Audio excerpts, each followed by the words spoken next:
Welcome back to my YouTube channel.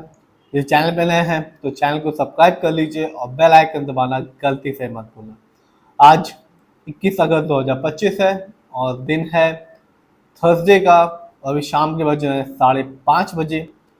आज हम लेके आए हैं या बात करने वाले हैं एक ऐसे कंपनी के बारे में जिसको एक न्यू ऑर्डर कॉन्ट्रैक्ट हाथ लगाए 100 करोड़ का, वो भी जो ब्रह्मोस बनाती है कंपनी ब्रह्मोस एयर स्पेस की तरफ से फॉर टाइटेनियम कंपोनेंट के लिए, जिसकी वजह से ये कंपनी अपने शेयर होल्डर्स को लॉन्ग टर्म में एक अच्छा खासा रिटर्न निकाल के देती है। ऐसे ही ऑर्डर्स और कॉन्ट्रैक्ट इस कंपनी को टाइम टू टाइम मिल रहे हैं, जिसकी वजह से ये कंपनी अपने शेयर होल्डर्स को लॉन्ग टर्म मालामाल कर रही है।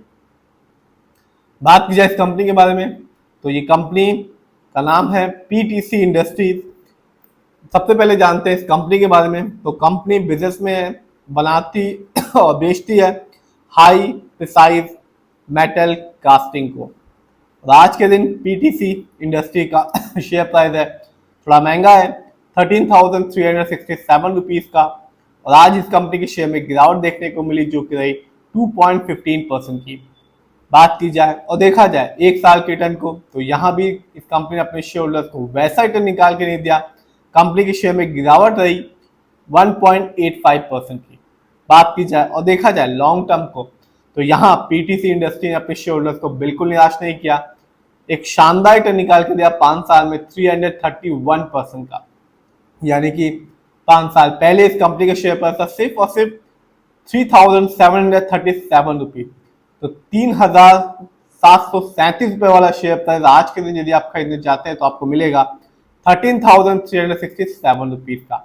तो यही फायदा होता है यदि आप अपना पैसा लॉन्ग टर्म के हिसाब से अच्छी कंपनी में लगाते हैं तो वो आपको एक अच्छा खासा रिटर्न निकाल के देती है लॉन्ग टर्म में। भले ही वो आपको 6 महीना 1 साल 2 साल रिटर्न ना दे, लेकिन यदि अच्छी कंपनी है तो आपको एक अच्छा खासा रिटर्न निकाल के देगा लॉन्ग टर्म में। बात की जाए इस कंपनी के शेयर के स्टॉक के परफॉर्मेंस की तो एक साल में इस कंपनी का हाईएस्ट शेयर प्राइस गया 17,995 रुपीज, जबकि एक साल में इस कंपनी का लो शेयर प्राइस आया 9,756 रुपीज। बात की जाए इस कंपनी की कुछ न्यूज की, हमने पहले ही बताया इस कंपनी को 100 करोड़ का ऑर्डर हाथ लगा फ्रॉम ब्रह्मोस एयर स्पेस की तरफ से, जहां कंपनी को बनाना है या देना है टाइटेनियम कंपोनेंट्स को। एक अच्छा खासा ऑर्डर है 100 करोड़ का, एक अच्छा खासा ऑर्डर लगा है कंपनी को। बात की जाए इस कंपनी के फंडामेंटल्स की तो आप देख सकते हैं कंपनी का मार्केट कैप है 20,460 करोड़। ये कंपनी लार्ज कैप की कंपनी है और लार्ज कैप की कंपनी का मार्केट कैप होता है 7,000 करोड़ से लेकर 20,000 करोड़ या उससे ऊपर का। बात की जाए पीबी रेशियो की तो कंपनी का पीबी रेशियो है 14.75। शेयर मार्केट में किसी भी कंपनी का पीबी रेशियो अच्छा कहलाता है 1 या तो बिलो 3। जानते हैं इस कंपनी के इंडस्ट्री पी को तो कंपनी का इंडस्ट्री पी है 37.87। शेयर मार्केट में किसी भी कंपनी का इंडस्ट्री पी अच्छा होता है 20 से लेकर 25 के बीच में। जब भी ये जो पी रेशियो होता है इंडस्ट्रियल पी रेशियो, ये हमें बताता है कि कंपनी का जो स्टॉक है मार्केट में चीप है या एक्सपेंसिव है। इससे ये भी पता चलता है जो कंपनी के स्टॉक है वो मार्केट में अंडर वैल्यूड है या ओवर वैल्यूड है। जानते हैं इस कंपनी के डेब्ट टू इक्विटी को यानी कि लोन कर्ज को तो वो है 0.04।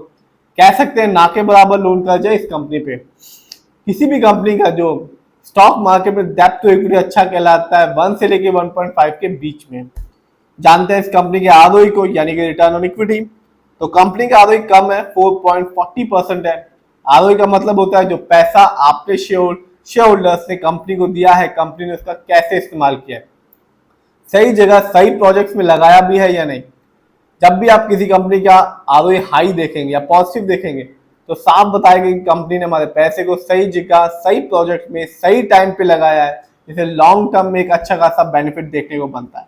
जब भी आप किसी कंपनी का आरओई कम देखेंगे या डाउन देखेंगे या नेगेटिव देखेंगे तो साफ बताएगा कि कंपनी ने हमारे पैसे को सही जगह सही से इस्तेमाल नहीं किया, जिससे लॉन्ग टर्म में एक शेयर होल्डर्स को निराशा हाथ मिलती है क्योंकि उसे वैसा रिटर्न नहीं मिलता जैसा कि जब आरओई हाई होता है या पॉजिटिव होता है। बात की जाए इस कंपनी के ईपीएस टीटीएम की तो कंपनी का ईपीएस टीटीएम है 40.90। शेयर मार्केट में किसी भी कंपनी का ईपीएस टीटीएम अच्छा कहलाता है 80 और से ज्यादा का। Earning per share trailing 12 month का मतलब होता है कंपनी ने लास्ट 12 मंथ में कितना कमाया, कुछ कमाया भी या नहीं। बात की जाए इस कंपनी के यदि हम फाइनेंशियल्स को देखें तो जून क्वार्टर में इस कंपनी का रेवेन्यू रहा 108 करोड़, जबकि 2024 में पिछले साल इस कंपनी ने ईयरली रेवेन्यू के मामले में अर्न किया 270 करोड़। जानते हैं इस कंपनी के प्रॉफिट को, तो जून क्वार्टर में इस कंपनी का प्रॉफिट था 5.16 करोड़, जबकि 2024 में इस कंपनी ने ईयरली प्रॉफिट के मामले में कमाया था 42.22 करोड़। जानते हैं इस कंपनी के नेटवर्क को, तो 2024 में इस कंपनी का नेटवर्क था 646 करोड़, जबकि 2023 में इस कंपनी ने नेटवर्क के मामले में अर्न किया 307 करोड़। तो कंपनी ने नेटवर्क में एक अच्छा खासा जंप लगाया 23 की तुलना में 24 में। बात की जाए और देखा जाए इस कंपनी के शेयर होल्डिंग पैटर्न को, तो साफ है प्रमोटर यानी कि इस कंपनी के जो ओनर्स हैं उनका पैसा सबसे ज्यादा लगा हुआ है, जिसका परसेंटेज है 59.35% का, जो कि एक अच्छी बात है। जबकि दूसरे नंबर पर आता है रिटेल से अदर यानी कि हम लोग का पैसा इस कंपनी में लगा हुआ है 29.14%, जबकि तीसरे नंबर पर आता है म्यूचुअल फंड जिनका पैसा इस कंपनी में लगा हुआ है 5.74% का। तो कंपनी को आज के दिन तो एक अच्छा खासा ऑर्डर हाथ लगा है 100 करोड़ का, वो भी ब्रह्मोस एयरस्पेस की तरफ से, और ये कंपनी लॉन्ग टर्म में भी अपने शेयर होल्डर्स को एक अच्छा खासा रिटर्न निकाल के दिया। 5 साल में 300% से ऊपर का रिटर्न निकाल के दिया कंपनी ने। लेकिन शेयर प्राइस थोड़ा महंगा है, 13,367 रुपीज का है, लेकिन कभी इस कंपनी का शेयर प्राइस 3,737 रुपए का हुआ करता था, और 5 साल में ही इस कंपनी का शेयर प्राइस बढ़ के हो चुका है 13,367 रुपीज का। तो कंपनी लॉन्ग टर्म में अपने शेयर होल्डर्स को एक अच्छा खासा रिटर्न निकाल के दे रही है और टाइम टू टाइम ऑर्डर भी मिल रही है। फिर भी जिस भी कंपनी के शेयर में आप खरीदें, खुद रिसर्च करें, एनालाइज करें, अपने फाइनेंशियल एडवाइजर की राय लें, फिर अपने पैसे को शेयर मार्केट में लगाएं।